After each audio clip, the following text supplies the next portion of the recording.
Good evening, everybody. Don Tony here, and Raw just went off the air. This is your Raw Post Show and then some. Interesting way to close out Raw tonight. Logan Paul versus Miz. WWE feels comfortable enough to have Logan Paul in the ring by himself. No tag team partner. Will someone end up being in the corner of Logan Paul? I think that is a strong possibility. But crowd, I think they have to get used to Logan Paul a little bit. Just because you got 28 million Instagram subscribers doesn't mean that they a boatload of them are wrestling fans. WWE fans, I think, need to get used to him a little bit. But we have a few things to get into. I tell you, I've been doing this for over 25 years, and I take pride in all of those 25 years when I always say, I don't want to be first, I want to be right. And one of the tricks of being right is not always having sources, but if you understand how business works, if you understand the corporate world, when you understand stockholders, when you understand advertisers, when you understand answering to higher authorities, some of this is common knowledge, and I can't tell you how much I appreciate things like this. Lascelles sending 100 spots simply because on Saturday, we educated everyone about the truth behind WWE PG TV 14, what it was and what it wasn't. You could have saw this a mile away.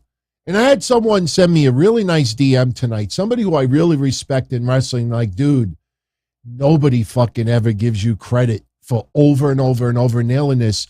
And, I want everybody to understand this. If you go online and you look at all of the wrestling news sources, with the exception of maybe Conan's podcast and that Bill Bahati, which I know is, not the nicest guy in the world out there. But, if you look at the overall wrestling reporting world, it is one gigantic clique. And you don't see anybody going against the grain.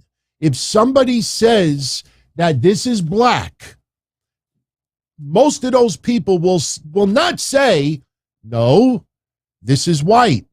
They will say, John Smith is reporting, this is black.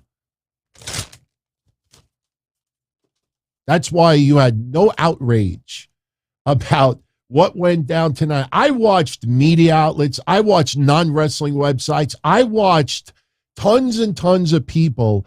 The PG era is dead. WWE going back to TV 14. No more hokey shit. They're going to go adult. Bring back a little attitude era. Add that edge to the programming. And I told you all on Saturday, I know people don't like the bragging stuff, but it's moments like this that make me very proud. And I'm being totally sincere. I'm not trying to be a dick right now. It makes me very proud to have you take your time to listen, enjoy, invest in what I say. Not only hear it, but you listen to it. You understand it. Anybody with half a brain would have understood that WWE would have to go to their investors, go to their advertisers, go to, their board of directors, go to a lot of outlets out there that are politically correct, that are woke. You don't just change it to TV 14 without making any discussion or announcement about that. And I'm just watching person after person after person after person.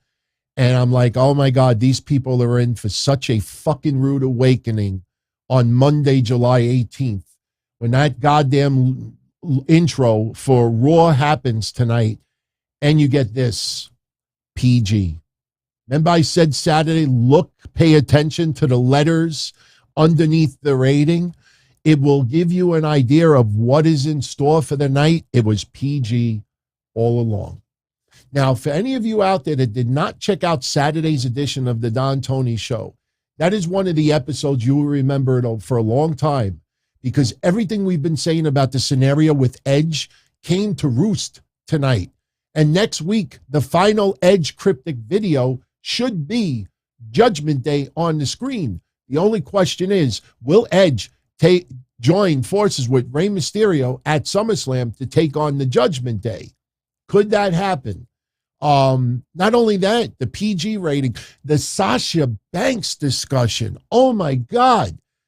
I can't tell you how many emails and DMs I got in the last 36 hours about that discussion, that people honestly think that we are on to something, that Sasha Banks may just have the rest of 2022 off. And look, this is just discussion. It's not news. But when it comes to that PG stuff, and the best part of tonight, Titus O'Neil. I don't know if you tuned into Raw tonight, but he gave a pep talk speech about what WWE is and what it is not. And he talked about things that WWE does do on TV for your entertainment and what it does not do. As far as politics go, yeah, in private lives, Linda McMahon, Trump supporter, Vince McMahon, Trump supporter. What wrestlers do in their private lives, that is their private lives. As far as TV goes, from 8 to 11 or 8 to 10, a lot of those topics, stirring people up, rubbing people's faces in the mud, they don't do that. And I know for a lot of people, they don't like that. But what Titus O'Neil did tonight, I don't know if you all realize it, that was reassurance to the advertisers, to the board of directors, to families, to networks, to the business world, for the entertainment world, for everyone that WWE's trying to rub elbows with. Major League Baseball, Fox, other outlets, ESPN, doing awards. Titus O'Neil's speech tonight was reassurance to all of those people that WWE is not changing. And that it was also a fuck you to every clickbaiter out there that for the last 5 days especially, we're trying to portray something about WWE that it was not. And as I always said to you, if you don't see it covered in the business world, and you see the business world only copying from wrestling news sites, take it with a grain of salt. Because if it's not the opposite, chances are it's wrong. And once again, they just wreak their ugly heads. Clickbait. Now, you're going to see people tonight, WWE postponed going TV 14. WWE intentionally waited to shoot down what was reported the last couple of days. Titus O'Neil's speech was a reassurance to everyone who does buy into WWE. We're not changing. We are what we are, period.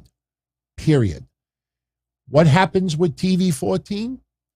I'm not going to repeat everything that I talked about on Saturday. If you want to go check out Saturday's show, it is a must. It is a must. For the Sasha Banks and the TV 14 stuff alone, it's a must. But I will say one thing now that I did say on Saturday. TV 14, it is, when you look back on it, when WWE does have some TV 14 on Raw, because they will have some TV 14 down the line. And when they do, the two words that you're going to keep hearing over and over again is way overblown, way overblown, way overblown. TV 14 is wiggle room for WWE, especially at the 10 o'clock hour. They want to go a little extra vulgar, maybe go a little one step further with the adult humor. that might be a little bit much for kids, but maybe for teenagers, that's their wiggle room. I gave a great example on Saturday, AEW Rampage Friday, which kind of sucked, to be honest with you. You go back and you watch AEW Rampage Friday. Please, I want you to tell me what part of AEW Rampage was TV 14 and not TV PG. There was nothing on Rampage Friday that would not pass PG standards. The TV 14 is wiggle room, even for AEW. So again, I'm not saying that people out there don't have sources, but it once again proves hashtag, I don't want to be first. I want to be right. People want their names out there to stick in the annals of history. This person said it first. I did a little sausage on Saturday. I don't know if you caught the little Easter egg on my Twitter account. I was at an engagement party and I posted a couple of pictures at the party. But right smack in the middle of it, I wrote Sasha Banks WrestleCade Weekend. That's all I wrote. It's sausage. So Sasha Banks is announced for WrestleCade Weekend.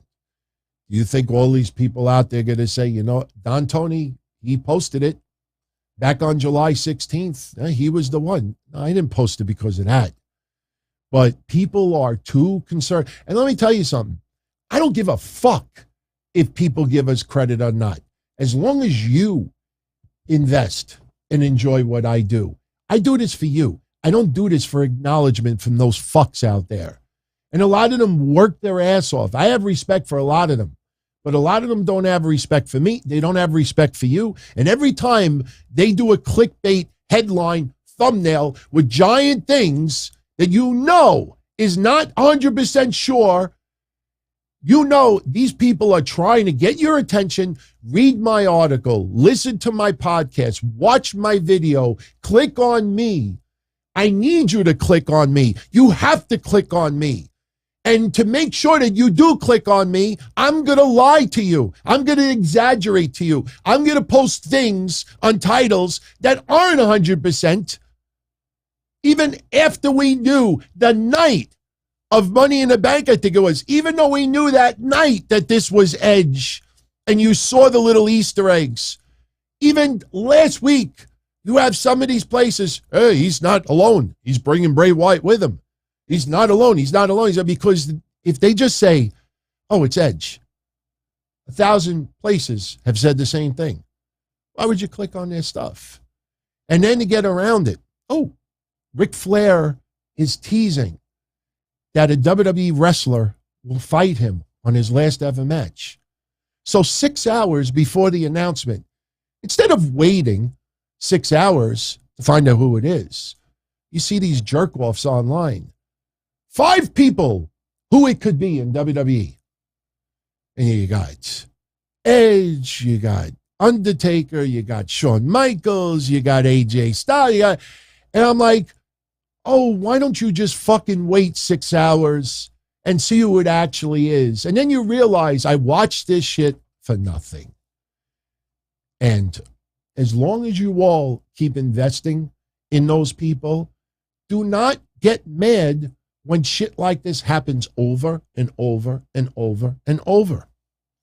So as far as WWE tonight, PG doesn't surprise me at all. And again, that Titus, I had someone that I guess wanted to debate me. I don't debate people unless it's people that I actually care about.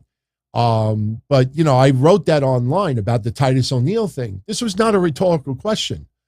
And the guy's like, no, it's not. Titus O'Neil came out there because of the Vince McMahon allegations. Oh, you're so cute. And because I thought it was funny what he said, he's like, oh, you're a great debater. I don't want to fucking debate you.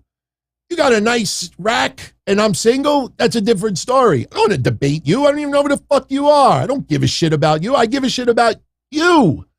Not someone who doesn't follow the shows or follow me, that doesn't pay attention to I don't give a fuck about them. I give a fuck about all of you.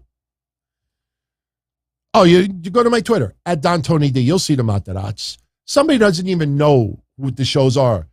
He's like, oh, your shows must be riveting. I didn't even answer him. I'm like, fuck you. You don't even tune into the stuff. If you tune into the stuff, I would have answered him. So let's talk a little bit about Raw. Oh, later on, we have to, well, I'm not laughing because of the giveaways. Tonight, we're going to give away the 2 Liv Morgan Money in the Bank signed photos. We're actually going to have 2 winners tonight from the wheel. So each one gets a photo. But we're definitely going to talk about the arrest of Michael Elgin, or the alleged arrest, because he is denying it.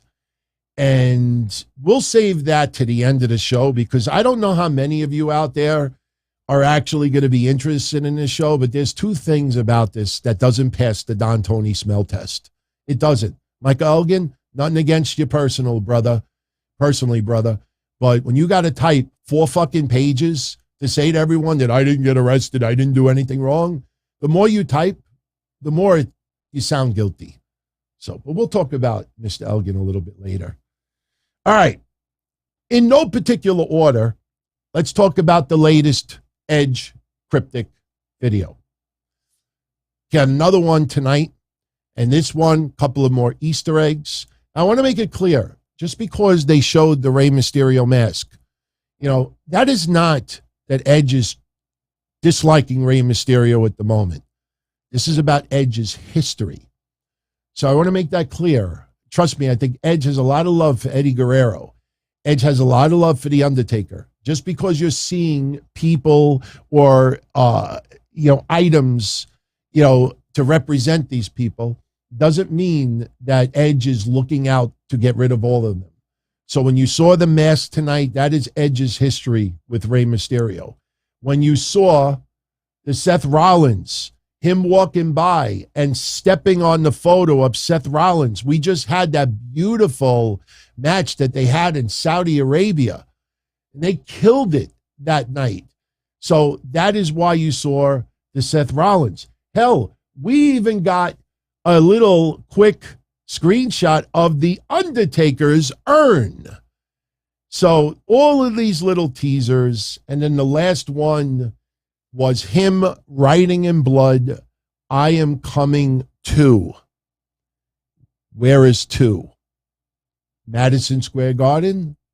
Or do we get the cryptic video of SummerSlam? That is the question. Now, if you have followed my scenario for the last 4 weeks, 4 weeks ago, I gave a scenario and it has not changed at all. 4 weeks ago, I said this is the return of Edge, and Edge could align himself with Rey Mysterio at SummerSlam to get revenge on Judgment Day. Now, if this scenario sticks, the cryptic video we see next week, that sentence with the blood will be completed. And we'll see if it says SummerSlam. I don't think it's going to say Clash at the Castle.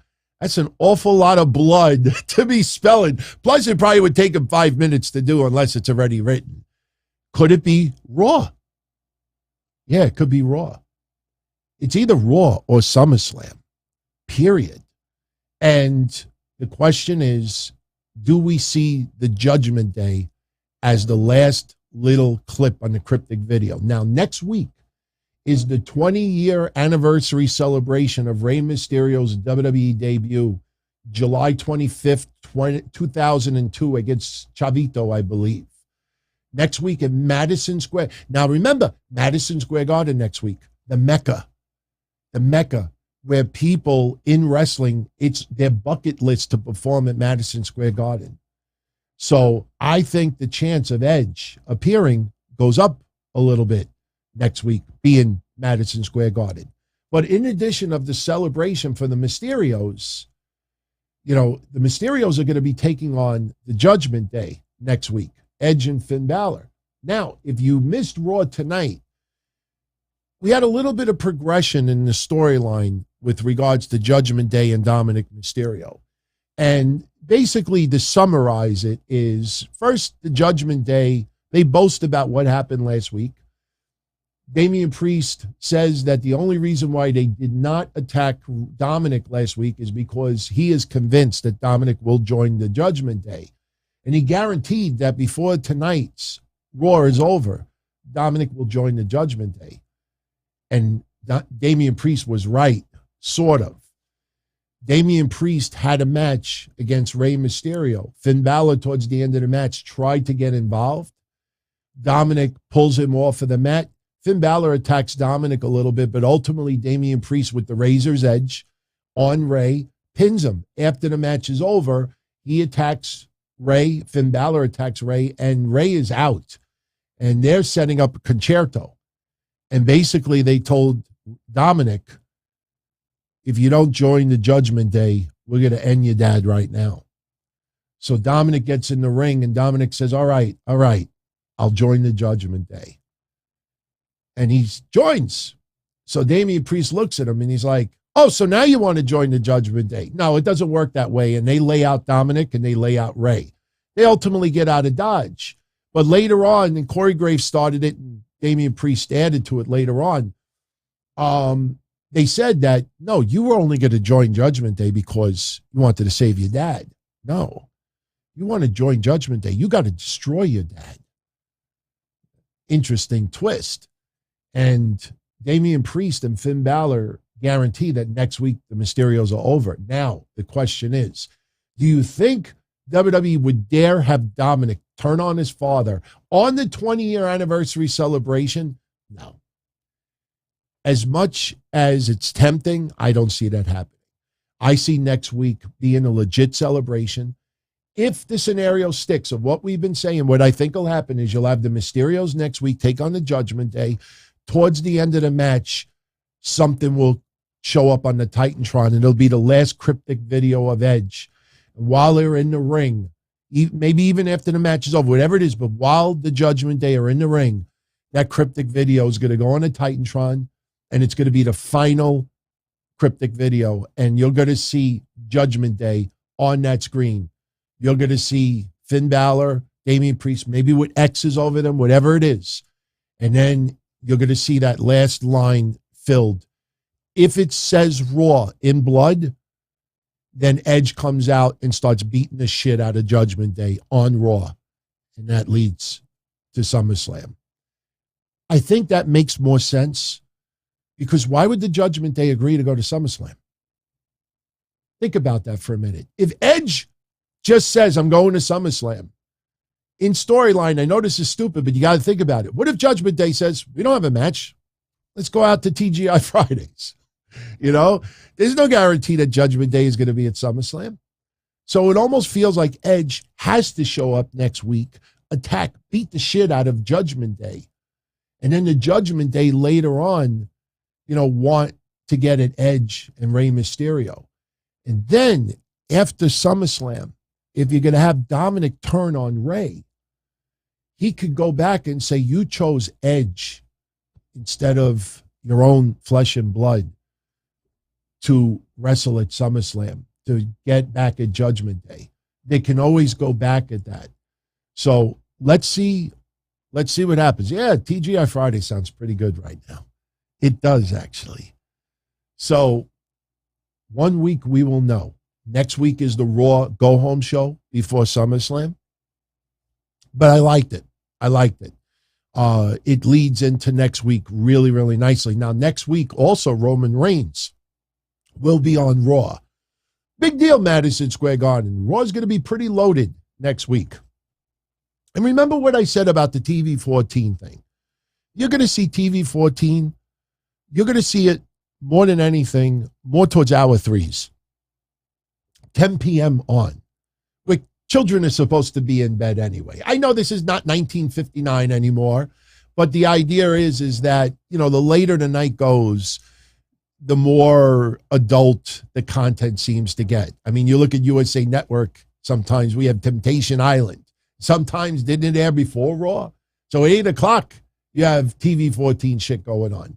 So when you look down the line, I'm not saying we're not going to get no TV 14. We will get a little bit of it. And who knows, maybe eventually a transition to TV 14. But remember what I said. In this $1 billion publicly traded company, you don't just start changing ratings for your product and you don't announce it to investors, because believe me when I tell you, if the stock market thinks that they're going to lose a lot of advertisers because of it, that they're going to lose, investors, that stock will plummet. And you don't have to be a rocket scientist to figure that one out. So expect, and even when Pat McAfee cuts the promo, people are actually reporting that as news on Friday. Pat McAfee confirms TV 14. No, he hears what's going on in the news world, and he brings it up because he's on the pulse of everything. He plays into it, so just keep that open mind when you look at this, and you won't get it wrong. You won't get it wrong. All right. Also tonight, we had this shit again. Now, the difference with tonight's match is the winner faces Becky Lynch at SummerSlam. Yes, you heard it correctly. Becky Lynch, as she quoted tonight with her outfit, the Steely Ginger Locomotive in Spectacles. And that's SB, Spectacles, like Becky, Spectacles. Say that fast 10 times. She comes out, it almost looks like one of those pouches that you keep your baby in. But she cuts a promo that she's getting the title shot at SummerSlam. And she's going to face tonight the winner of Bianca Belair versus Carmella. It was funny because I thought tonight we were ending a streak. Anyone in the chat know what streak was in jeopardy tonight going into the final 15 minutes of Raw? Anyone out there know what streak was on the line to close out Raw? I'm curious if anybody knows what streak I'm talking about. Big shout out to whoever gets it right first. So we'll let that simmer for a few seconds, see if anybody gets it. But they opened up with Carmella versus Bianca again for the women's championship. Bianca defeating Carmella with the KOD, so Bianca will, in fact, defend her championship at SummerSlam against Becky Lynch. That was the match we've been talking about for weeks. And remember what we said last week. Remember we said last week that if WWE was smart, they would bring up the, 26 seconds again? Because it was SummerSlam of last year that Becky Lynch defeated Bianca and got that championship. So now, I think better late than never, but they teased tonight. We might see a repeat, Bianca losing her title in 26 seconds. That's not going to happen. You don't have anything to worry about. Jeff, you got it right, Jeff. I believe you're the first one. Women have been main eventing Raw for the last, 6 weeks? It's been well over a month. Every week, the final match on Raw has been women's matches. And I thought tonight it was coming to an end because they announced that 6-woman tag match at 10:40. And I'm like, there ain't no way this match is going 15 minutes. And I know we were having Miz and Logan Paul, but I thought there was a good chance we would get another match. Who the fuck would have ever thought we would end up getting 6 24/7 championship title changes tonight? And you know what? I'm getting that shit out of the way now because I'm starting to get gas just thinking about it. We had around 20 minutes to 11. It was supposed to be Asuka, Alexa Bliss, and Dana Brooke versus Doudrop, Nikki Ash, and Tamina. And the next thing you know, Tozawa beats Dana Brooke, and props to Corey Graves. Props. Because he threw it out there, and it's the first thing I thought about, and I saw some of you said it as well. Wait a minute. I thought whenever the 24/7 champion is involved in a regular match, that the 24/7 rules are suspended until after the match is over. Maybe because the match didn't start yet. I just don't think so. But Tozawa pins Dana Brooke. He's the new 24/7 champion. Nikki Ash pins Tozawa. Alexa Bliss pins Nikki Ash, and I believe that's Alexa's first 24/7 title win. Doudrop pins Alexa Bliss. Tamina pins Doudrop. Dana Brooke pins Tamina. Dana gets out of Dodge. So the person who started with the 24/7 title ends with the 24/7 title, and the match is still on. The match is still on, even though people ran to the back. Asuka makes Nikki Ash tap out with the Asuka lock. Oh, thank God we got that shit out of the way quickly. Thank God. Thank God. Oh, how freaking over tonight was Theory as a heel. Let me tell you something. I've said this many times over the years. The what chants can be very annoying. After 20 years, I'm going to be honest, a little guilty pleasure of mine. There's a lot of snowflakes in wrestling today. And look, I'm not trying to throw shade at Michael Elgin, but, we've confronted this before, that a lot of people, when times get a little bit, sketchy for them, they'll throw the mental health claim out there and then expecting everybody like, because honestly, look, you never know who the person on the opposite side is really battling mental health. But people out there use that shit for attention, for sympathy, for likes to get out of trouble. I'll just say I'm in a really dark place right now, everyone. Please pray for me, or I'm really, really sorry. I'm in a really dark place. Some people that get out of work, that get out of doing things, that are too lazy. I don't feel like doing a show today. Oh, let me just tweet. Look, it's a very bad mental health day for me. And for some people, it's true. And for some people out there, fuck you for using mental health to try to get shit on sympathy on your ass when you don't even have it. There are so many people that do that shit, and then you see them on their Facebook page a few minutes later talking about porn, talking about some hot piece of ass, talking about, I'm not saying that depressed people don't like ass, men and women, but you see a completely different demeanor. It's almost like, hey, I got that shit out of the way. Okay, now I could party over here. So anyway, but I will admit, seeing some snowflakes in 2022 who really get rattled with the what chants, not going to lie, watching Brandy Rhodes back towards her final days in AEW getting melted in the ring, she didn't know what the fuck to do. Then you see some AEW wrestlers that they'll actually curse out the fans that are actually doing the what chants because they know that some of these whack jobs in the crowd also will be like, yeah, shut the fuck up before I go there and I make you shut up. And people are afraid. They're afraid to troll. I don't like trolling, and I don't like being trolled. But someone chanting what is not chanting the N-word, and they're not chanting something sexist, homophobic. They're chanting what? Because they want to rattle you. You're a fucking heel. You're not entertaining me.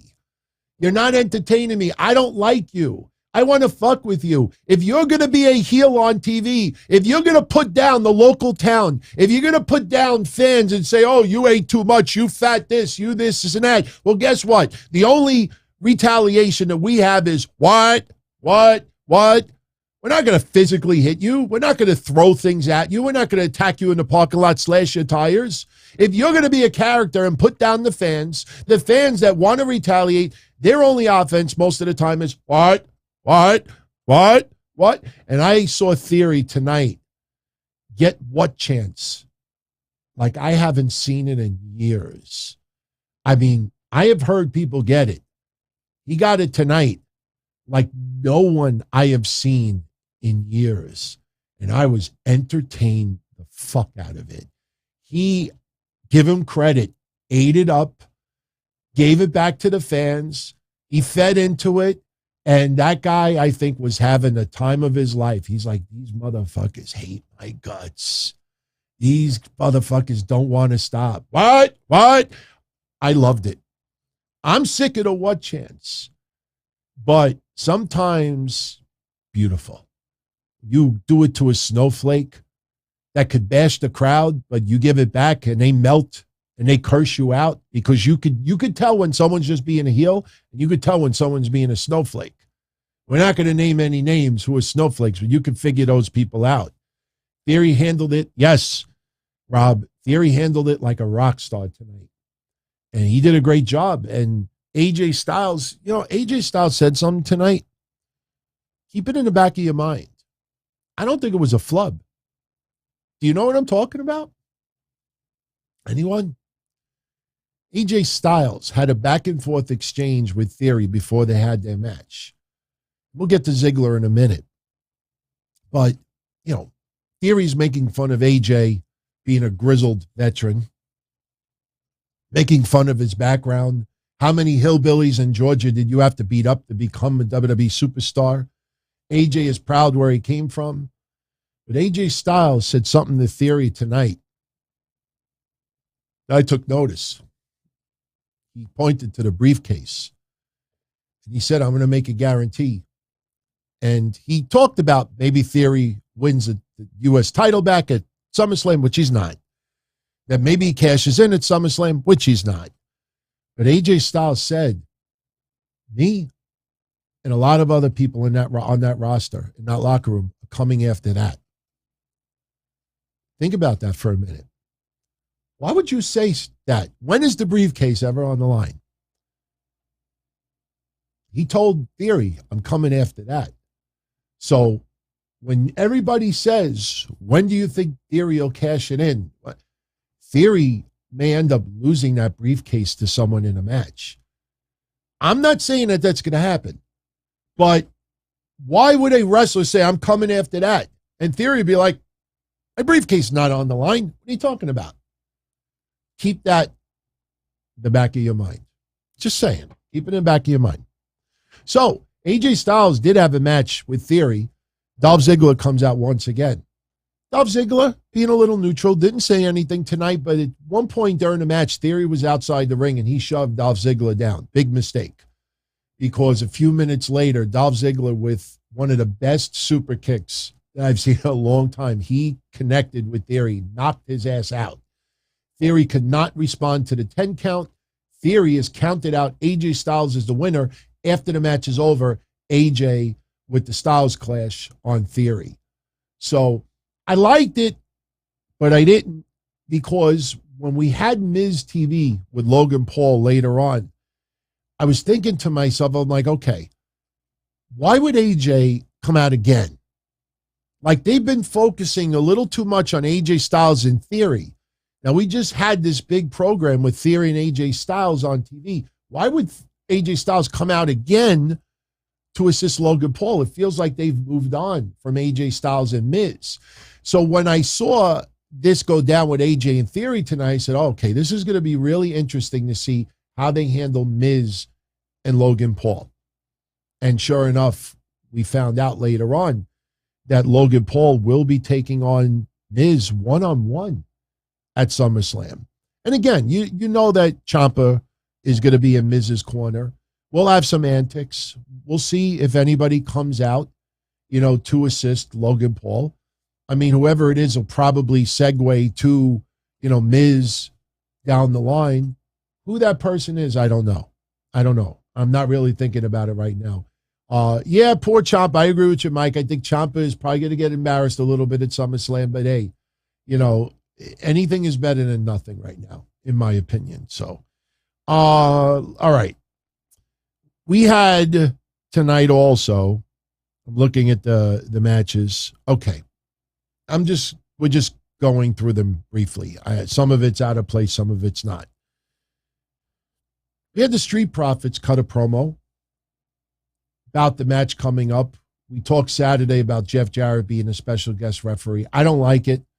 It's funny because last Sunday, the Sunday before this past Sunday, we talked about the possibility of Jeff Jarrett or Jerry Lawler being the referee. I still think Sami Zayn gets involved. And right now, my early thought is I think Street Profits may get these titles. The Usos, give them props, man. Ooh, that doesn't look good. That's better. 1 year ago, yesterday, I believe, the Usos celebrate 1 year as in their current tag team championship reign. They haven't been undisputed, unified for a year, but they've been tag champs for 1 year straight. I think that streak is about to come to an end. Maybe I feel otherwise in 5 days, but I don't think so. So Street Profits cut a promo. They're interrupted by MVP and Omos. MVP's wearing a suit. He's jaw-jacking with the Street Profits. Street Profits say, hey, get your ass in the ring. MVP's like, I'm not dressed. How's about Angelo Dawkins versus Omos? So we get that later on. What happens? MVP interferes anyway. Angelo Dawkins wins by DQ. Adam Pearce comes out. Hold on. You interfered. We're going to do a tag match right now. But I'm not dressed. I'm in a suit. That's okay. So we have another match. An MVP doing pretty good for himself, but the Usos are at ringside. And the Usos would get involved. And we had an interesting moment during this match. This was not a minute into the match. This was late into the match. Montez Ford hits a frog splash on Omos, and Omos kicked out at 1. And Montez Ford had this look of shock on his face, like he just walked into his bedroom and saw, 2 occupants in it, one that he probably is used to and one he's not. He had that crazy look on his face. He was shocked. Omos kicked out at 1. But before we could even absorb that, the Usos interfere. Street Profits win by DQ. So this is to set up. Now, it's interesting that we're not getting any appearance by Jeff Jarrett. We didn't get one Friday. We didn't get one today.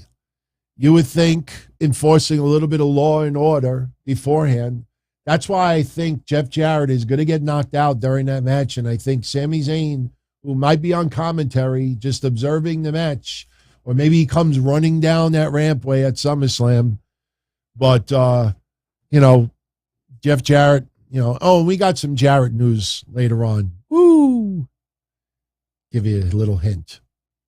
All right. Riddle versus Seth Rollins is official for SummerSlam. Today, Kevin Owens came back. We had the KO show. We had Riddle as a guest.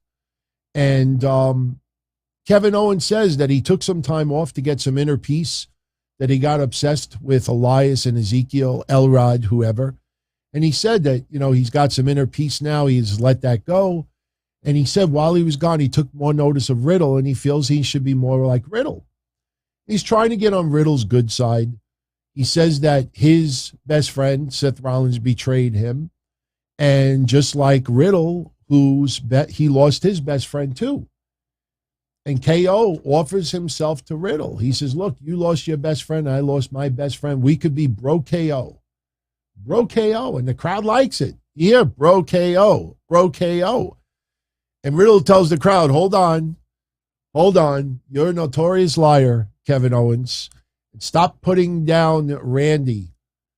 Kevin Owens continues, Randy Orton's a snake and this and that.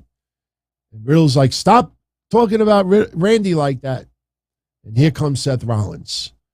Lays out Riddle. Kevin Owens gets out of Dodge. It was interesting because Rollins threw the chairs out, threw the Kevin Owens show sign out. So he wasn't feeding into Kevin Owens all that much at all. But Seth Rollins lays out Riddle. And Rollins getting some major heel heat right now. Fans want to cheer Rollins. You know that. But not just yet. Then we had something stupid. It was just a really horrible exchange. Seth Rollins is in the back afterwards. He's being interviewed and he's laughing about what he just did. And here comes Ezekiel. Ezekiel's like, who the hell you think you are? Curb stopping Riddle. It sounded so scripted and awful. And then Seth Rollins says, stay out of my business. And Ezekiel says, business is about to pick up. I wouldn't have even heard that corny, dumb, stupid-ass line in a C movie. Stay out of my business. Business is about to pick up. Oh, God. When Rollins started laughing, Seth, you were not the only one. And that's not Ezekiel's fault. Somebody in creative actually wrote that. It was fucking horrible. They had a good match, but in the end, Seth Rollins prevails. He prevails. So, I think that was it as far as matches with Raw. Now, 2 other things. First off, Veer Mahan. Veer Mahan shows up. Sarah Schreiber tries to interview him. He just looks at the camera. He looks at her. And he goes, boo! And he starts laughing. And he walks away. It was funny, but it was like, okay. She interviews Miz right afterwards. Miz like, I think he likes you. Miz thinks that Logan Paul came to his senses. He's going to join up with the Miz. That's not the case. We get Miz TV. Logan Paul comes out. Mild reaction. Miz putting over Logan Paul a little bit. Logan Paul putting over Miz a little bit, but throwing shade. Miz shows the footage from WrestleMania, but they stop it before what Miz did to Logan Paul. Logan Paul wants Miz one-on-one at SummerSlam. Miz says, no, you're a rookie. I'm not having a one-on-one. So now tiny balls turned into, what were they tonight? Blueberry balls? Did he call it blueberry balls? Someone in the chat. I know he said something extremely tiny. So he went from tiny balls to like little blueberry balls. And he gets the crowd to chant tiny balls. And that's the kryptonite. Is that blueberry balls? Okay, blueberry balls. So Miz pissed off. Don't talk about my balls. He's got a t-shirt now. Hello, I'm the Miz and my balls are awesome or gigantic or whatever. Huge. So Miz ultimately says to the crowd, you want Miz versus Logan Paul? You know how Miz could rile up the crowd. The crowd's like, yeah. It's like, you got it. And I think the crowd was like, wait, did we just like agree to this? Because the crowd's reaction was kind of mild afterwards. So Ciampa hits the ring, tries to attack Logan Paul. Logan Paul gets the upper hand, clotheslines Miz over the top rope, gets a little offense on Ciampa. And before Miz and Ciampa could double team Logan Paul, he gets out of dodge, goes to the back. We still had about 2 minutes left on Raw, so they highlighted it. I think Sarah Schreiber came into the ring a little bit, asking the Miz, what just happened and everything, and set up their match at SummerSlam. That's how they went off the air. So, decent Raw. I liked it. It set up a few things for SummerSlam. Right now, SummerSlam, we have 8 matches announced. I think that could go up to 10. I think it legitimately could go up to 10. We have Roman Reigns versus Brock Lesnar, last man standing match for the WWE Undisputed Universal Championship. Pat McAfee versus Happy Corbin. Bobby Lashley defending the United States Championship against Theory. The Usos defending the WWE Undisputed Tag Team titles against the Street Profits. Jeff Jarrett, special guest referee. Liv Morgan versus Ronda Rousey for the SmackDown Women's Championship. Riddle versus Seth Rollins. Miz versus Logan Paul, and Bianca Belair versus Becky Lynch for the Raw Women's Championship. So we are at 8 matches. I think that could go up to 10. We'll see what happens on SmackDown if we get any new matches. I'm hoping we get Gunther. I hope Gunther could stop that IC title streak. Cool to see Bobby Lashley defending, his title. I'd like to see Gunther defend the Intercontinental title. All right. Very quickly, before we start wrapping up, actually, before we do a prize, I wanted to make mention of this. I know she's not someone in wrestling, but I thought maybe you'd want to take a look. I know it's a little off-centered right now. That is Cindy Heenan, the wife, the widow of Bobby the Brain Heenan. She passed away today. So, I know some people are very close to that family. We're writing some very emotional things tonight that Bobby and his wife are finally back together again. So Cindy Heenan, passed away today. My thoughts and prayers are with the whole Heenan family. So yesterday we paid a little tribute again for Daphne. Yesterday would have been her 47th birthday. If you go to my Twitter, @DonTonyD, there's a little cause that's up that Bailey made me and everyone else aware of about raising money for dogs who are assigned to people who are legitimately battling mental health and depression. So I still have about 16 of these brand new Daphne license plates that I have made up last year. I have them in gray and I have them in white. The tissue papers are still attached. And they're metal. They're metal. They're not cardboard. So go to my Twitter if you want to see how you could get one. And, just thought about Daphne yesterday. So hope she's having fun up there. So, all right. Now we can give away these two Liv Morgan signed photos. Now, as far as the giveaway for tomorrow's NXT, I haven't thought of it yet. I have a couple of ideas on my mind. I will make the decision tomorrow. So I hope you could join me for the watch party tomorrow anyway. Tomorrow's NXT looks pretty good. The Dyad are going to remove those, whatever you want to call them. What about the hoods? The hoods. They look like purple Ku Klux Klan outfits. Just saying. They're going to remove their hoods. We're going to get a 20-woman battle royal tomorrow. And the winner's going to be facing Mandy Rose down the line for the women's championship. Briggs and Jensen are defending the NXT UK titles against Pretty Deadly. You know what we think is going to happen there. Axiom, the former A-Kid, is going to make his debut on NXT. JD McDonough, the former Jordan Devlin, is going to take on Cameron Grimes. And then we'll have the continuation of the feud with Cora Jade and Roxanne Perez. I want to send an apology to Steve Joseph. I didn't see this come in yesterday. He had asked me the question, who do I think should win the feud between Cora Jade and Roxanne Perez? And honestly, I think Roxanne Perez will end up on top on this feud. The interesting thing about it is they're still tag team champions. And just because they're foes, they may be forced to defend those titles anyway. So I think in the end, Roxanne Perez will end up the winner of this feud.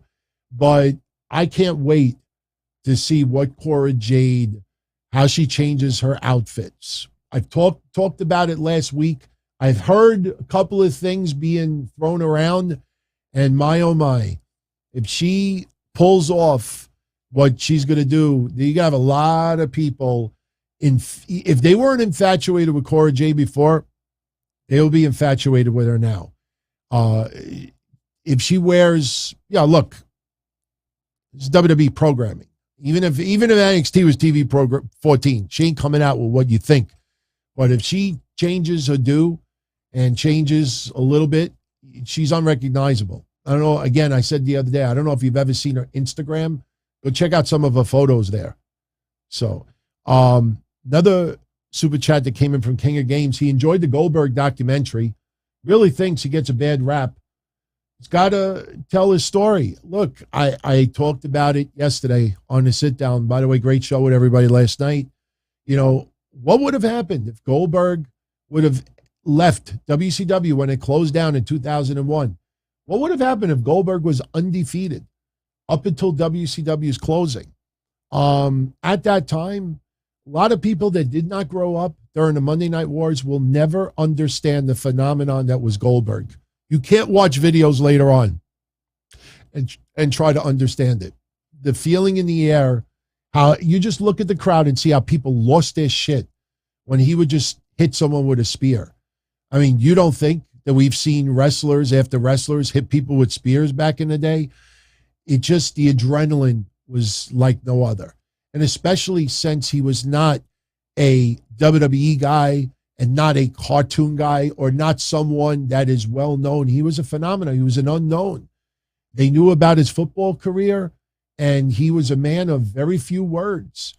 And I do think Goldberg gets a bad rap sometimes because, you know, it's the promoters that decide to have Goldberg win and win the way he does, whether it's against the Fiend or against someone else. You know, we take it out on Goldberg, but in all actuality, we should take it out on the promoters, the companies that say, you're going to beat him in 30 seconds, or you're going to beat someone in 3 minutes, or you're going to win this championship.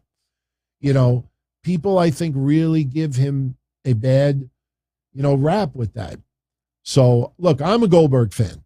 I will always be a Goldberg fan. I'm not going to lie. I hated when he beat the Fiend, and there's times in recent years that I have not liked the decision-making with Goldberg. But I can't criticize him for what he was, because pro wrestling, you have wrestlers that are larger-than-life superheroes, and then you have wrestlers who create art in the ring. CM Punk, Bryan Danielson, Bret Hart, and others, FTR today, and others. There's some people that make some beautiful art in the ring. But, wrestling is not only about what Cornette likes. And it's not only what your pro wrestling guerrilla fans like. You know, you have to respect the people that do like. I like storyline. I am a storyline guy. Give me a great storyline. I don't give a shit if somebody has a 3-star match. Give me a good storyline, and I'm fine with, you know, not the greatest arsenal out there. I don't need to see flippy and 2.5 counts 35 times in a match to, you know, think it's awesome. Everybody's different. Johnny Knoxville versus Sami Zayn. I watched it the other day, and I enjoyed the shit out of it. I know some people cringe at that. You know, wrestling is big enough to have a little bit for everybody. So, as long as Joey Ryan's not around. All right. Let's give away these 2 photos. Now, how I'm going to do this is the first photo. That's prize 1. That's prize 2. So the first spin is going to be for the photo on the left with Liv holding the briefcase up in the air. And the second winner will get the close-up shot of Liv Morgan. These are everybody who were not only at the watch party Friday, but also interacted. You don't have to talk with voice, and you don't have to have video, but you have to talk a little bit, chat, you know, type something. Some people show up and then don't even write hello. You're not ever going to be on the wheel. So, you know, the idea of the watch party is for everybody to get together, enjoy a little wrestling. And even if you live overseas, if your TV provider is not available, watch the show on your TV and hang out in the chat room. A few people do that. All right. So let's pick 2 winners. All right. Let's go to the wheel. Let's spin it for the first one. So this is for this. That's the first prize we're going to spin. All right. Good luck. Take a sip of my drink. All right, who's going to win? Somebody in the United States, I have to pay shipping. Mike from New York. Oh, maybe I can hand deliver it to you. Probably not. Mike from New York, congratulations, my friend. You get the first Liv Morgan signed photo. Let's spin the wheel one more time. Now, Mike, with all due respect, if it lands on you again, I got to spin it again. We want to give it to 2 different people. We want to increase the prizes so you have 2 chances to win. So, all right. Who's going to be the second winner? This is for the close-up of Liv Morgan with the briefcase. It is Kevin from Milwaukee. Kevin from Milwaukee. Congrats, Kevin from Milwaukee. So Kevin gets the other photo, so you can DM me either on Twitter or you can email me, dontony@dontony.com. I will get your photos out by the end of the week. I ship once a week now. And the reason why is because somebody could win more than one prize in a week because we have more than one watch party, and it's easy if I ship everything at one time. So, Psycho, it's not rigged. I do it live on the show. Rigged. And look, if you all want to be on these giveaways, stop by during the watch party. It doesn't cost none. It's free. It doesn't cost anything. All right. Let's talk briefly about Ric Flair. We got word yesterday that Conrad did something very interesting, and I gave props to Conrad yesterday. And they announced that not only are we going to find out who Ric Flair's opponent is going to be, they also wrote opponents. And I was like, okay, that's pretty cool. Because when we always think about someone's retirement match, oh, who's his opponent going to be? They actually wrote opponents. Could be one or plural. I'm like, that was very smart. And we found out today who is going to be involved in Ric Flair's match. And I think this is very, very smart. Very smart. I don't care what Ric Flair told us that 900 doctors cleared him, or one doctor cleared him, or he's 90% of what he used to be, or he's better than what he was in 2001, or what. But I don't give a shit what he is. The bottom line is he's a guy in almost 80 years old with a pacemaker, some massive heart issues, and that doesn't change. I don't care how good you feel. I don't care if you just ran a mile. You know, the facts are the facts. And, you know, I think he not only tries to convince us, I think he tries to convince himself. And what if What if Ric Flair gets injured? We don't want to think about the worst, but what if Ric Flair gets a little injury? What if he really gets blown up during the match? It's not just the cardio, it's the adrenaline, the emotion. Ric Flair knows at this point, that's it. That's it. Definitely nothing else. No more matches. So that could get the best of Ric Flair. So the match is going to be Andrade, his son-in-law, teaming up with Ric Flair. They're going to take on Jeff Jarrett and Jay Lethal. Now, I know what a lot of you are going to say. Why is Karen Jarrett in the corner in this match? I mean, you know, when she was in TNA, it was like, why the fuck is she always on my TV screen? Like, I have nothing against her personally, and she's been there by Jeff Jarrett's side, so I have a lot of respect for her. But you say to yourself, is she really needed in this? I wonder if WWE would allow Charlotte Flair to show up, and in case Karen Jarrett tries to interfere, I wonder if Charlotte Flair shows some female out there. Maybe it's Baby Doll. Maybe it's Fifi. You know, somebody out there is going to get into it with Karen Jarrett. I expect Karen Jarrett to interfere in this match. I expect another female to come out, maybe a little bit of a cat fight or something. I think that's the only reason why she is even being shown in this. Ric Flair and Andrade, you know, there was a lot of rumors that was going to happen in AAA. I don't know if you remember that. That was not too long ago. So I like this. You let Jay Lethal and Andrade get into it. You let Ric Flair have his moments with Jeff Jarrett. There'll be a lot of gaga. And look, Ric Flair does not have to do every one of his signature moves for this to be good. I think everybody agrees, as long as Ric Flair gets through this match and does not, you know, look like look, from the video we saw of him working out with Jay Lethal, you know, it was pre-recorded, so you can edit it to make it look perfect. But he looked good enough that you know there's going to be some comedy with him and Jay Lethal. You know they're going to be exchanging woos. You know at the end everybody's going to hug. You know there's going to be a lot of tears. As we said yesterday, the over and under of people getting involved is 6. I think you're going to see, you know, some legends get involved at this. It's going to probably be a clusterfuck. But I look at it more of like going to an old-timers game with this match. And you got some legitimate people in this match now that can still go. And Jeff Jarrett can actually still do a little bit. He still works indies. So this was, I don't think he takes a good chair shot, Rams fan. I don't think Ric Flair takes a guitar shot. Maybe you see Karen Jarrett enter the ring with a guitar. And maybe, you know, like somebody holds like Ric Flair.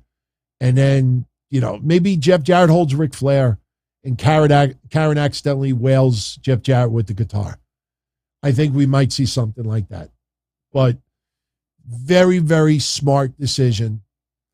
I don't think Ric Flair should be embarrassed. I don't think he should be disappointed that this is a tag match. This is about having the match be as good as it can be.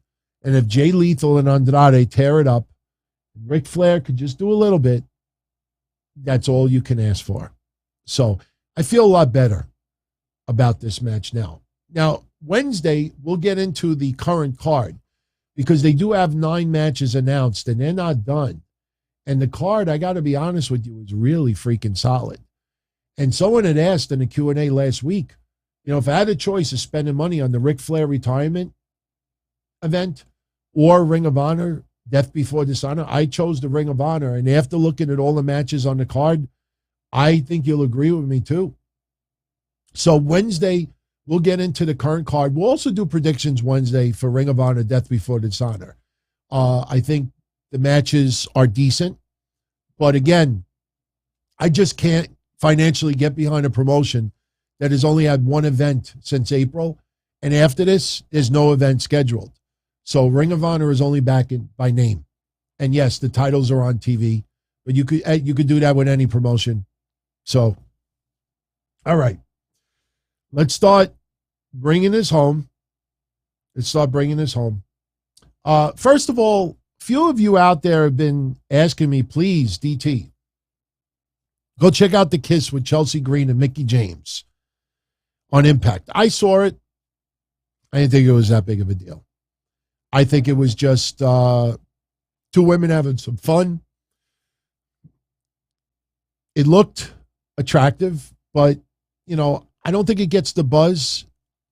Maybe some of you out there who are gay that tune in, and I know there's quite a few of you, DM me. You don't have to write it public. DM me. I'm curious what you have to say about what I'm about to say.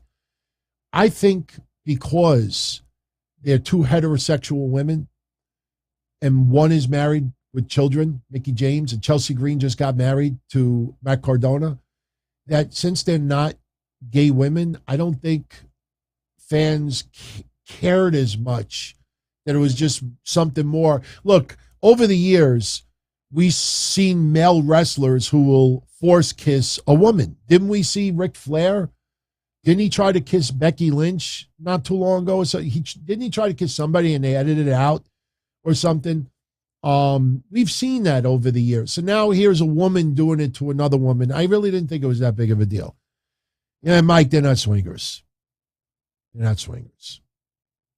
So, all right. Let's talk briefly about Michael Elgin, then we'll get out of here. I'm just closing out some photos to make it a little easier. Oh, by the way, you tune into yesterday's show, you could watch the video of me picking up the 94-year-old the other day. Looked and sounded just like Captain Lenny. It was creepy. It was scary shit. I had people who know Captain Lenny, they're like, oh my fucking God, that is weird. I picked up a total stranger off the street who needed a ride home. He couldn't walk anymore. It was heat stroke and everything else. I looked at him and he just looked and sounded like Captain Lenny. He's crazy. Liam, why do I say 94? Because if I play you the 5-minute unedited video, he says, I'm 94 years old. I can't walk. That's why. So I played the 2-minute version because I don't want anybody bored. And because if I don't splice up that Spank song, I'm going to get hit with copyright. So that's why. All right. Michael Elgin. A lot of you know who he is. He's had some issues in the past. Some really, really weird shit went down last week. And look, I tell you like it is. I'll give him the benefit of the doubt. Something doesn't sit well with me, and I'll tell you why. I'm going to try to make this as simple and as fun as it possibly could be. If you all ain't aware of it, it's been alleged, and some people have confirmed, that Michael Elgin was arrested in Japan for stealing protein powder. Protein powder. Now, I know protein powder is very expensive in these days. I bought egg protein powder a week ago. I paid $40 for a little bag like this on Amazon. So yes, it can be expensive. But this is just a weird situation. And, the interesting thing about it, and I brought this up yesterday, nobody got upset when I said it, but this is not like, stealing it in Texas or Florida where we could pull a police report or there'll be all these people verifying it. This is Japan. We don't have Ching Ming Poo on the sidelines like, hey, Don Tony, he steals protein powder. No, there's no one in Japan that's going to acknowledge this. The media in Japan is not like what it is here today. You're not gonna have some dumb schmuck. I want to be first. I want to be first. I want to be first. He steals protein powder. Japan doesn't do that shit. They get in trouble for that shit. So I think at the end of the day, Michael Elgin knows that no one in Japan is going to go, you liar, you liar. But I'm going to give him the benefit of the doubt. But the story is, let me pull it up. The story is, now think about what Pro Wrestling Noah did. This is why, with all due respect, Michael, give you the benefit of the doubt. You say you didn't do it, okay. But let me tell you why this doesn't pass the Don Tony smell test. He was supposed to wrestle for Pro Wrestling Noah last Sunday, July 10th. He's been on tour with the company, and he also held tag team championships. And he had the GHC tag titles with Masa Kadamaya. I think that's how you pronounce his name. Before that event, Noah announced that Micah Elgin was absent. They pulled him off the card. They pulled him off the July 16th card, and they vacated the tag titles. That's an awful lot to do for a guy that says, I didn't steal anything. Why would you take him off of 2 shows and strip him of the tag titles if he did nothing? Like I wrote on social media earlier today, and I hashtagged both Noah's Japanese Twitter and their American Twitter. This guy didn't do it. Can you come out and clear this man's name? Why the fuck are they silent about it? Why can't Noah, instead of Bai Mutu Sebawoka's shirt, why can't you just write in a 1-sentence statement, yes, we can confirm Micah Elgin was not arrested? Why is Noah silent about this? You know, I don't fucking understand that. I could go on Twitter right now and type something while we're live. Some people don't take a step back and think to themselves, like, why can't anybody from Noah just go on Twitter for 5 seconds and say, Micah Elgin did not do anything? Instead, they keep silent. They let this sit and sit and sit and sit. That doesn't pass the smell test for yours truly. That's why, like I said last week, I know one doesn't have to do the other. But, you know, when you don't see Christy Hemme come out and say immediately, whoa, everybody, hold on, hold your horses, John Silver. Hold your horses. I'm not the woman with Vince McMahon. Listen, stop mentioning my name. I have nothing to do with it. Why wouldn't Christy Hemme come out and clear her name if it wasn't her? Why would you let it sit there for 2, 3, 4 weeks? And please don't give me people can't come out there and dispel everything. We're talking about Micah Elgin and Christy Hemme, who has not been relevant in a very long time. We're not talking about some major star of today. Rob wants me to do another Liv Morgan giveaway. That's up to everybody who usually attends. Chat room, should we do another Liv Morgan giveaway tomorrow? I can. I got 6 photos of each. We can do another giveaway tomorrow. That's up to all of you. Let me know. You say yes, then we'll make Liv Morgan photos again. We'll do it again. If not, the answer is no. All right. Let me continue with Micah Elgin for a second. Micah Elgin issued a statement. I'm going to show you the statement. Now, I'm not going to read every fucking word because we're going 90 minutes today and we're already at 74 minutes. I'm not spending 20 minutes reading his shit. But I will say this. If the guy didn't do it and it's all bullshit, I would go out there, 2 sentences. Listen, everybody, I don't know what you're reading, but none of it's true. In fact, I'm in Canada right now at a funeral. Done. But let me show you what he wrote. I've made it to Atlanta on layover, then over to St. Louis tomorrow, and after seeing Jacksonville, I'll be headed to Canada, blah, blah, blah, blah, blah. Unfortunately, false news is hit Facebook, and I've seen friends post it. I've been asked to keep details minimum. If nothing happened, Michael, what details? Who told you to keep shit minimum? But I must clear some things up. First, I was not charged with anything. Did not steal fucking protein. Take notice. He doesn't say that he didn't steal anything. Why would somebody tell you to keep things quiet if you didn't do anything? Doesn't pass the smell test, Michael.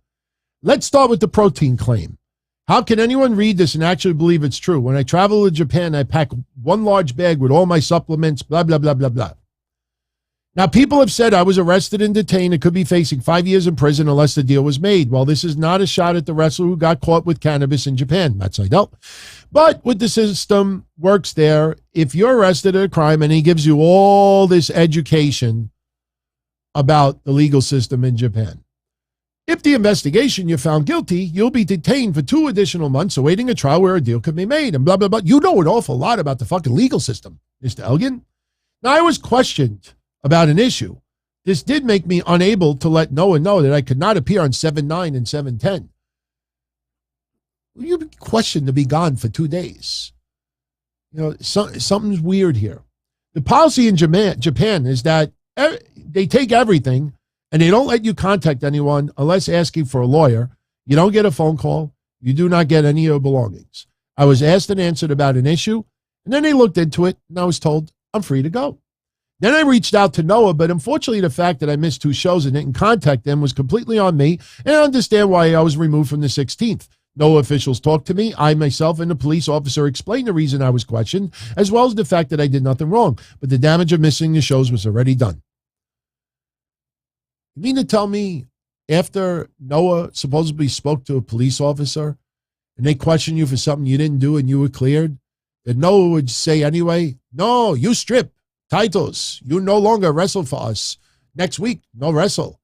No wrestle. Why wouldn't Noah say, look, everybody, he didn't do anything. He was questioned for something he didn't do, and that's it. Why? Is their Twitter restricted to 9 characters? Anyway, he goes on and on and on. After the news of this, my aunt passed, and I'm in a bad spot mentally. By now, all this is confirmed stories circulate, and it's done harm to my mental state more. No one has asked me what happened prior to reporting. If they even took the time to look in how things happen in Japan, they would realize that I would still be in Japan in a jail cell somewhere had I committed any crime. So no, I did not steal protein. I did not steal anything. Okay. I was not deported and I was not banned from Japan. I respect very little in this world more than the country and the culture of Japan. I would do nothing to respect that country. I hate to even have to explain myself, but the fact that people, and this goes on for another fucking page. You could pause it and read this later on. That's an awful lot for someone that says, look, I was questioned for something I didn't do. I was cleared a day later. Noah was being an asshole about it anyway, and now I'm home. No, but I have nothing against Noah officials, and I love Japan. Something does not pass the smell test here. Something is not right. You don't write 4 pages of shit. And again, why would Noah not just come out and clear this shit up? Hey, Michael Elgin, why don't you tweet and say, hey, Noah, could you clear my name for me? Can you confirm that you spoke to the police and I did? Who would tell you to keep things quiet? Did someone else seal something and you were with them and you don't want to say anything because that person will get in trouble? Why would you be told to keep things quiet if there's nothing? Sorry. Just because I don't know how to fucking wrestle doesn't mean that I'm an idiot. You don't write 4 pages of stuff like that. If somebody said, hey, DT got arrested for stealing fucking keto supplements, and it didn't happen, and I go on Twitter and say, listen, I don't know who fucking wrote that. It's not true. 2 sentences out. This guy, this, that, feel bad for me. My aunt died. I feel this. I'm on to Japan. You know what was funny? You know why I don't feel sympathy for him? I'll tell you why. I don't have the picture here. But he actually posted a picture of him sitting in first class today on a plane. And he posted his food. He posted him watching it. And he actually had to tell us that he's in first class eating like a champ. You're rubbing it in our face. And then you look, I'm in a mental, fuck you. Seriously. Nothing personal against this guy. Something doesn't smell right here. Something ain't right there. And I just can't buy that Noah would just pull him off the shows and not like apologize. Look, we want to apologize for Michael Elgin. We removed him from the shows. We stripped the title. I don't know. Something doesn't make sense. But of course, nobody's going to go that route. Because, it's ruffles feathers. So, all right. One more thing tonight. Then we'll spend about 8 minutes with some quick questions. We'll get out of here. I'll be back here Wednesday after Dynamite. We got Fighter Fest 2. Fighter Fest Wednesday, we got Eddie Kingston and the Painmaker, Chris Jericho. They're going to have a barbed wire anywhere match with the Jericho Appreciation Society suspended in a cage. Why is Eddie Kingston's clan not in a cage? Darby Allin versus Brody King. John Moxley and Wheeler Yuta. I almost said Yuta. Wheeler Yuta versus the Best Friends. The Varsity Blondes versus Christian and Luchasaurus. Dante Martin versus Lee Moriarty. By the way, Rampage Friday did 435. SmackDown did 2,077,000. Last topic for tonight. Alberto El Patron. He's got this, tour going on that I call it the desperation tour. He is so fucking desperate to be in a United States big time promotion. He wants to be in a WWE Hall of Fame. He wants this, he wants that. He teases AEW. That man, unfortunately, Mr. Patron, we watched your relationship with Paige. There was a lot of stories being told about him. A lot of people forget about the cell phone incident, the alleged stabbing that he's never talked about. Then we think about what the accusations were with the other woman, that she had shit shoved in her mouth and this and that, and she apologized for her actions. We don't know. And then, you hear things about him with, recreational items. A lot of people don't like Mr. Patron. But I think what hurts him even more is he tries to portray that, he is in demand and he is being discussed. And yeah, he talks to Sportskeeda. All these places, with all due respect, Sportskeeda, Busted Open, everywhere else, they're not going to hit the hard-nosed questions because they want the people to return. If they hit someone with a really good question, that person doesn't return, they lose an opportunity. So I get why they have to do what they do. I'm not shitting on them. But Sportskeeda interviews Alberto El Patron, and he claims that his name has been mentioned as someone who might appear in the 2023 Royal Rumble. He says, WWE has thrown my name out there. I know they've been talking about me, and they said, hey, what if? Let's please stop with what if. What people need to be saying is, Jesus Christ, look at this guy. He got screwed. This motherfucker with this desperation tour. I have nothing against, I do have something against the man personally. He looks like he comes across as this woman abuser who is abused in the past, more than just recreational items. Maybe he's cleaned himself up.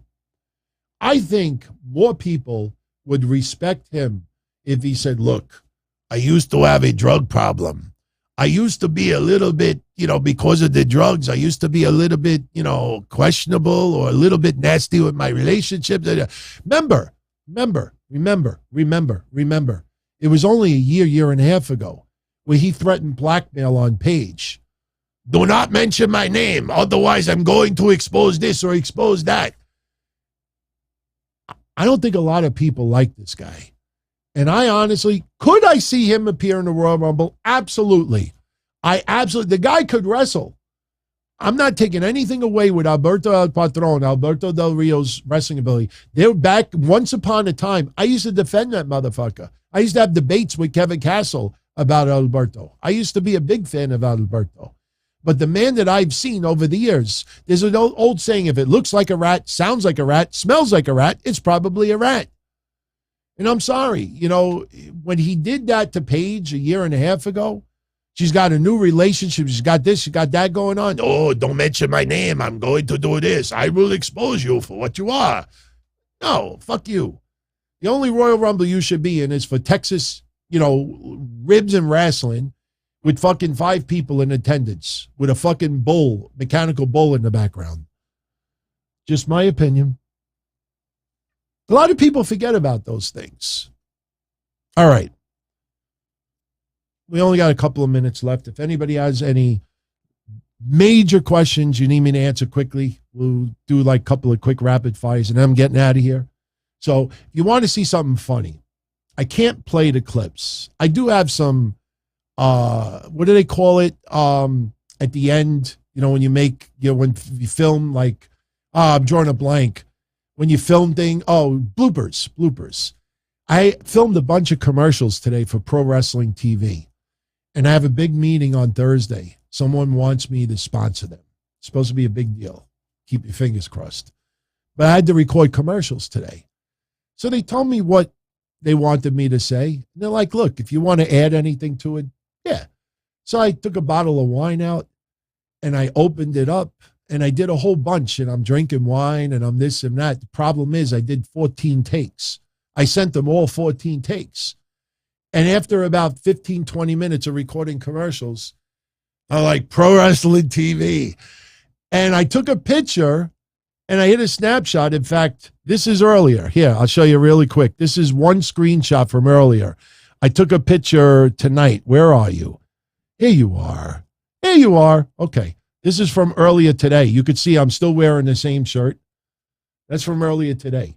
I was drinking wine, doing commercials. As soon as I finished and posted the picture, I dropped my glass of wine on the floor over here. There was broken glass and red wine everywhere. Well, no, this is a clean roll of paper towels, but I shot video and showed everyone. I'm like, look what just happened. There was broken glass and wine everywhere in this room. So if you want to see it, go to my Twitter at Don Tony D. The video is up there. So, all right.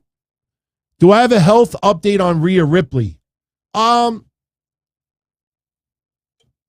Yes, I do actually. It's not going to be the answer you're going to want, but it's the answer that I can give. Rhea Ripley, sometimes when you go for physicals, right? I'm going to say it like this. Sometimes when you go for physicals, they will monitor you with cardio. They will want to check things out. You get a stress test done. You get things done. It doesn't necessarily mean that something is wrong. And look at me. I had the stress test done in December. Go back to my Twitter from December. What happened? They said, oh, we found something. And that was the night that Bryan Danielson and Hangman Page, I think, went the time limit draw. I was in the hotel room. I stood overnight in a hotel because St. Francis, my doctor said, you got to go to the hospital this week and get extra tests done. They thought something was up in my heart. Scared the shit out of me because of my dad, what happened to him. And it ended up being nothing. So with Rhea Ripley, I'm not saying that it's nothing, but if she wants to come out and say exactly why she was wearing that little thing, she could come out and say it. But she will be back very, very shortly. From what I understand, they're keeping her off of SummerSlam because they want all the focus on Becky and Bianca right now. But shortly thereafter, you will see Rhea Ripley back. Nothing life-threatening, nothing that could jeopardize her career right now. But, something that if she wants to really get into it, she will. But it's really, from what I was told, and I could be wrong. From what I was told, she's okay. And honestly, that's the bottom line, as long as she's okay. Sam is asking me, what would a Japanese sound like? Well, look, I when I do stuff like that, I get some people, oh, you're a fucking racist. But when I go like, hey, how you doing, Tony? Hey, Anthony, this is Tommy. I need you to fucking come down here. We got a major problem here. What the fuck is wrong with you? Everybody's like, ah. But when I'm like, oh, you liar. Oh, you. People, I imitate how people sound to me.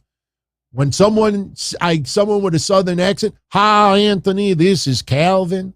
I think your show sucks. I'd rather go suck monkey dick than check out your show.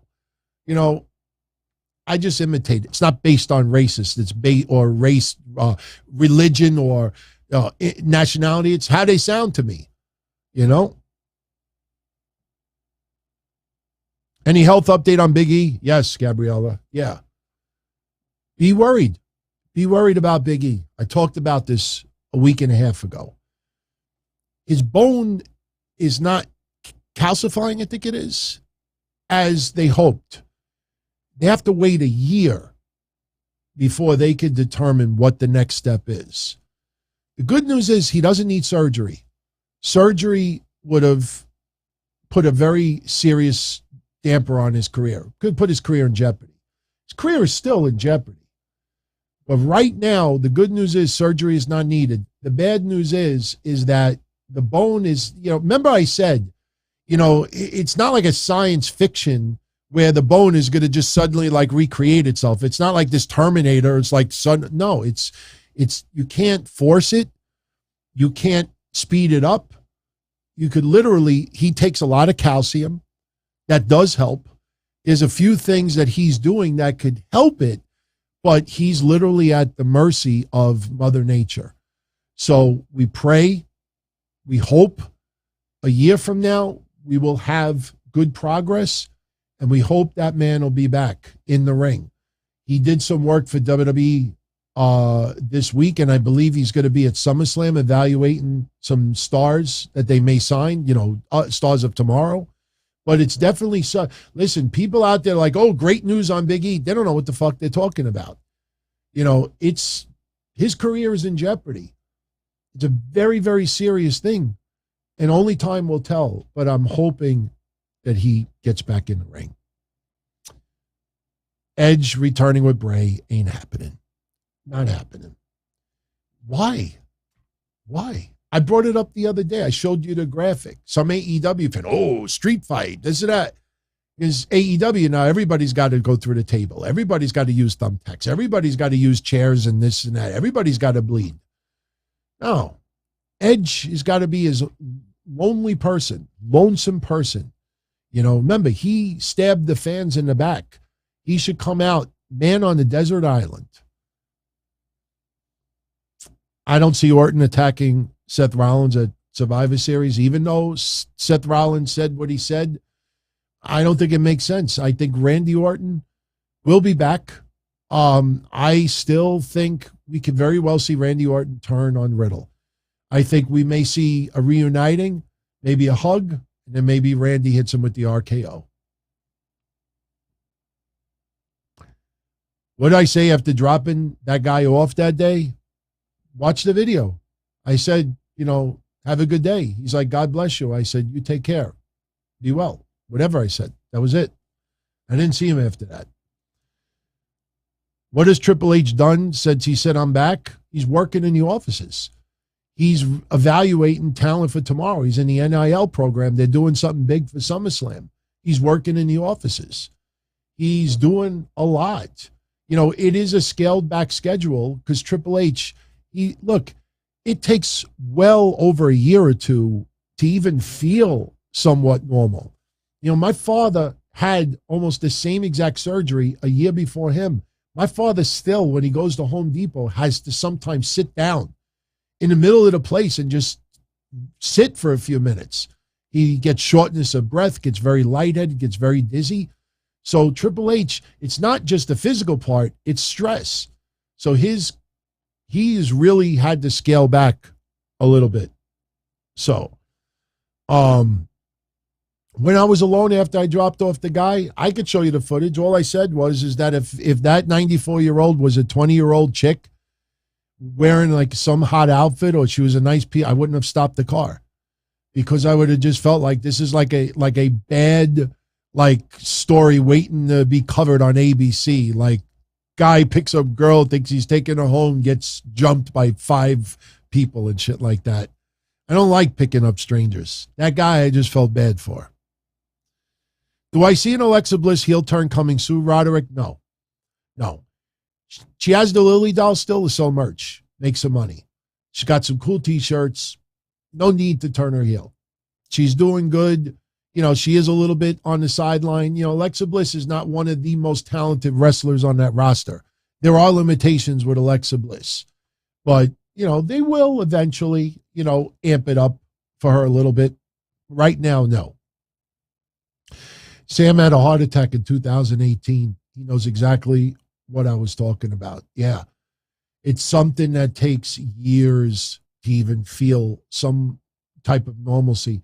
That's why even with my wedding, I told my dad, I said, look, I'm taking care of everything. Yes, look, Sunday I went and got my tux. I got fitted for my tux. And I paid for my dad and my brother's tuxes also, because I don't even want my dad having to lay any money out. I just want him to go there, get measured, wear it, have a good time.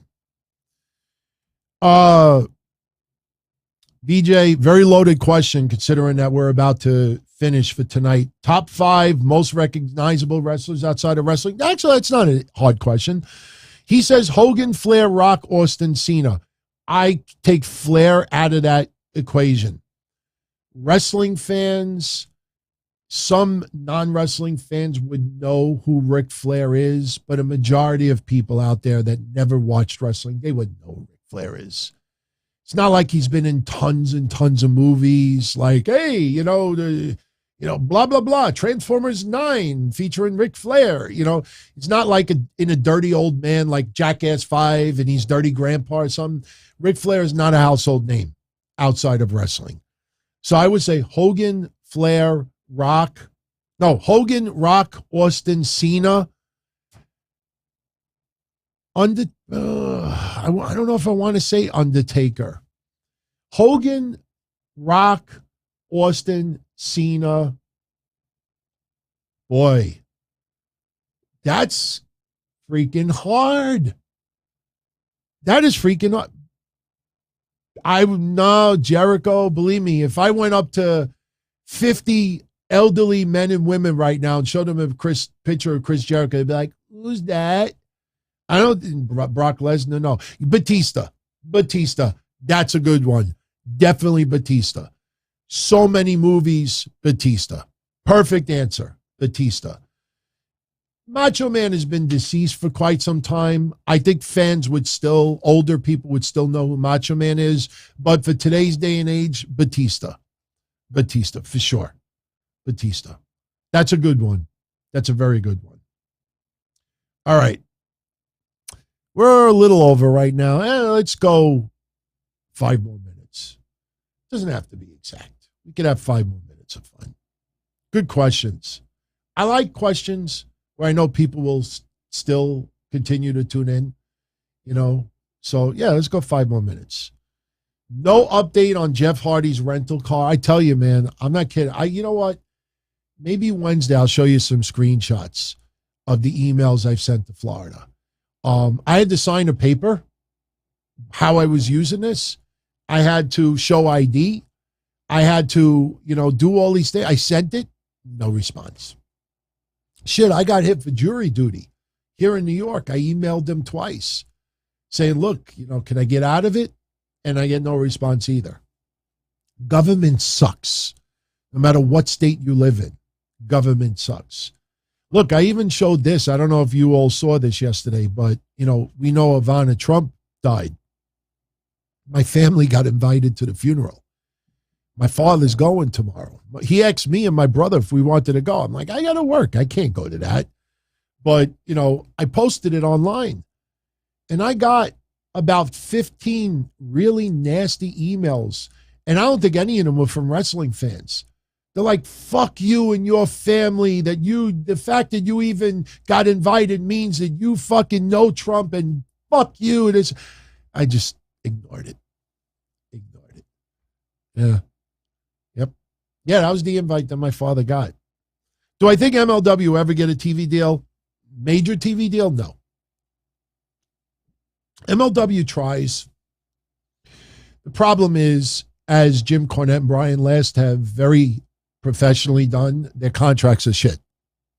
And MLW tries, they're like that out. You know what they're like? They're like the softball, like you're hanging out with a bunch of people at a park and you're going to have a softball game and there's like 30 people on the field and you pick like who's going to choose, like each side picks a person. And then after you pick like your 12 main guys on each team, there's like 4 or 5 people that are left over that you really don't fucking want on your team. But they're there and you got to include them, so you put them on the team anyway. That's what MLW is with wrestling, in my opinion. I wish they would take it to the next level, but there's a lot of, and that lawsuit with WWE, I think is going to be the ultimate demise. WWE ain't settling out of court with MLW. Even if WWE is very smart with this one, their stance is, We don't give a fuck how much money we got to spend on this lawsuit. These motherfuckers are going to get shit. Dynel, what's going on? Do I think AJ Styles will have another WWE Championship run before he is done with WWE? Yeah, I do. I do. Fans, they were really into AJ Styles tonight. And that's not out of the ordinary.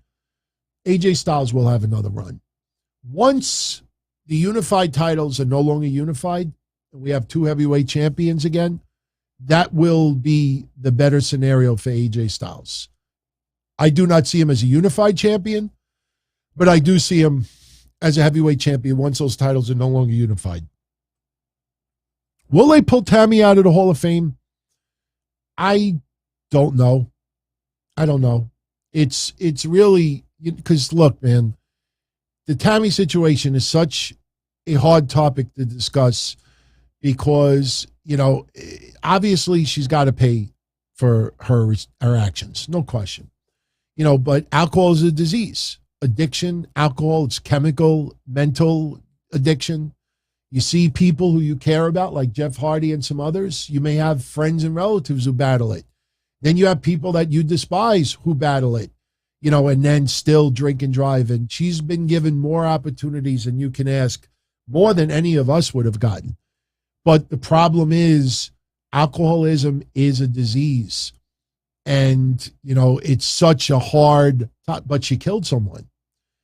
I think if she's going to be pulled out of the Hall of Fame, I think it'll be after she is found guilty. Right now, she's trying to get a deal. Will they allow her to plead guilty to, a lesser crime? I don't know. But I don't know if they take her out of the Hall of Fame. I don't know. What's next for Ronda after she loses to Liv? No idea. I'd like to see Ronda Rousey turn heel, but Charlotte Flair is going to be coming back right around the corner. Might even happen at SummerSlam. Charlotte Flair is about to come back. So Ronda Rousey, if she's a heel too, you got two major heels on that roster with Liv Morgan as the champion. How does Liv survive that?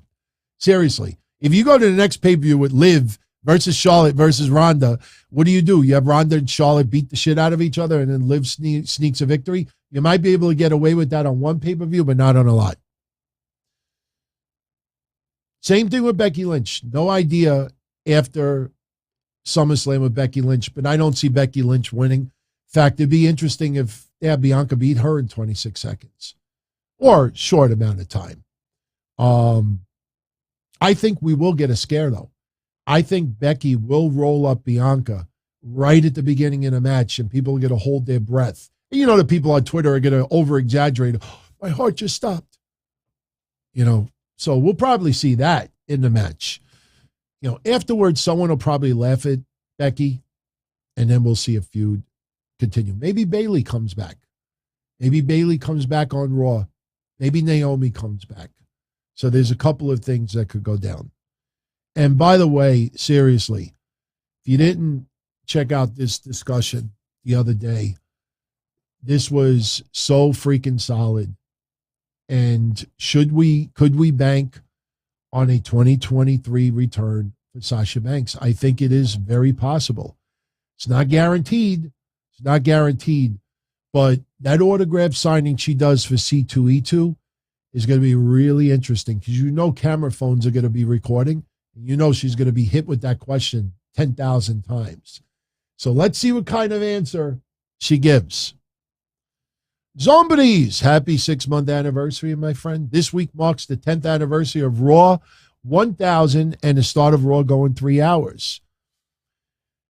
It's been a long 10 years. I wish Raw would be 2 hours. I think within the next couple of years, I think Raw will go back to 2 hours. This is a lot. It's a lot. Obviously, when you have people like Roman Reigns and Brock Lesnar filling up parts of SmackDown, and then you have Drew and some others that could hold ground as well, you could get away with that. But on Raw, they need more players to get, that kind of deal. I don't see it lasting more than a couple of years. If the roster gets bigger, then maybe it sticks around. But 3 hours is a lot, man. I can't tell you how many times, like, I'm watching Raw and preparing for the show, and I look at the clock. I'm like, oh, my God, it's only 9:10. And I'm like, we still got almost 2 hours left to go. All right. Think I'm going to get out of here. No predictions yet for the WWE draft. Too early to tell. Way too early to tell. We got to get through Clash at the Castle. And as I said yesterday, they have sold 60,000 tickets. 60,000. Let that sink in for a minute. 60,000. Something big is happening at Clash at the Castle. Will Drew McIntyre possibly beat Roman? Too early to tell. Once we get through Clash at the Castle, we get closer to the draft, then we'll have a better idea as far as the direction that they're going. It's way too early to tell.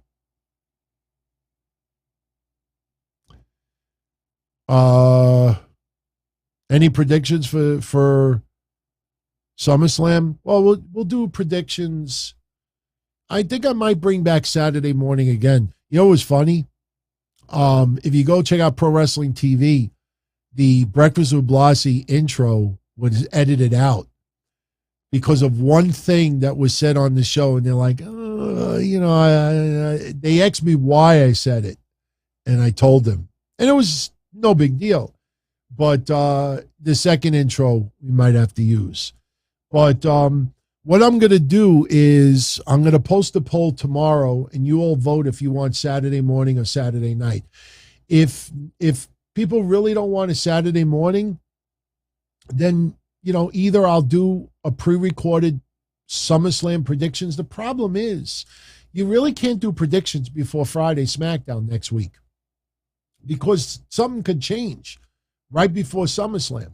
So what do? Do we do a live show next Friday after SummerSlam? That's a possibility. But as far as this Saturday goes, because SummerSlam is not this Saturday, it's next week. But as far as this Saturday goes, I'm going to post a poll and you all vote if you want Saturday morning to return this coming weekend or if you want Saturday night.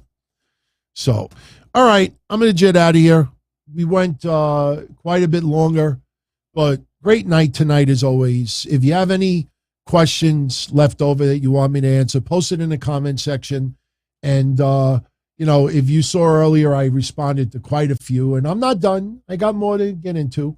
But it's getting a little late over here, so I'm going to get this show online, get me some sleep, and just thank you as always for the support. Post your feedback on the way out. If you enjoyed the show, hit the like button. If you know anyone that might like the channel, let them know about it. And I am out of here. Be well, everybody. As far back as I can remember, I always wanted to be a podcaster. For me to live any other way was nuts. To me, those goody-good people who worked shitty jobs for bum paychecks and took the subway to work every day and worried about their bills were dead. I mean, they were suckers. They had no balls. If I wanted something, I just took it. I ran everything. I paid the bills. I paid the host. I even paid the masked maniac. Everybody had their hands out. Everything was for the taking. We always called each other good fellas. You would always hear from somebody. You're gonna like Don Tony. He's alright. He's a good fella. He's one of us. But if you're part of my crew, nobody ever tells you they're gonna get rid of you. It doesn't happen that way. There weren't any arguments or curses like in the movies. See, your haters come with smiles. They come as your friends, the people who've claimed they care the most for your life. And now that's all over. And that's the best part. Today everything is different. There's lots of action. I don't have to wait around for everything like everyone else. Oh, I didn't get the vaccine? Fuck you, vaccine me. Oh, your delivery guy has COVID? Fuck you, feed me. Right after I moved here, I ordered egg noodles and ketchup, and I got spaghetti with meat sauce. I'm no longer an average nobody, while they get to live the rest of their lives like a bunch of schnooks.